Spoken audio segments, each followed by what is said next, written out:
মেয়া মানুষ হলো দুনিয়ার ভেজাল না, সেই জন্য বিবাহ করি না।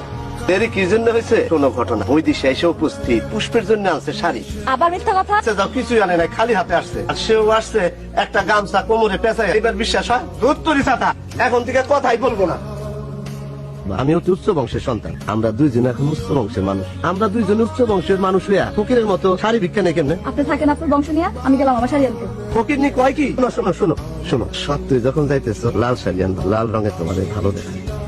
দেখি একটা পিঠা। আপনার কি অবস্থা? সারা শরীরে প্যাক কাদা। তোমার কোনো অসুবিধা আছে?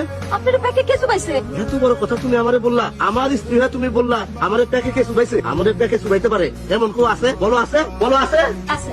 ধরো দাদা, পিঠাই খাবো না। ঘটনা শুনতে আপনি বলতেছেন কাজে মিথ্যা। ঘটনা হলো দেশে একটা হীরার আংটি পুষ্করিতে ফালাই দিচ্ছে। হীরা চিনো? আপনি চিনলেই হইব, আমার চিনানোর দরকার নেই। ধরো দাদা, ওর সাথে গবি করবো না।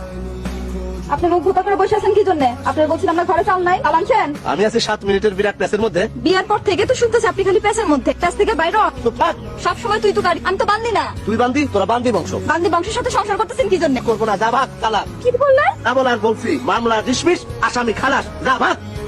পাছারেন সান পেলাম। তুমি মাপ না দেওয়া পর্যন্ত আমি পাও ছাড়বো না। থানাত গিয়ে তোর নামে যদি আমি মামলা না করছি, আমার নাম তুই হোক না।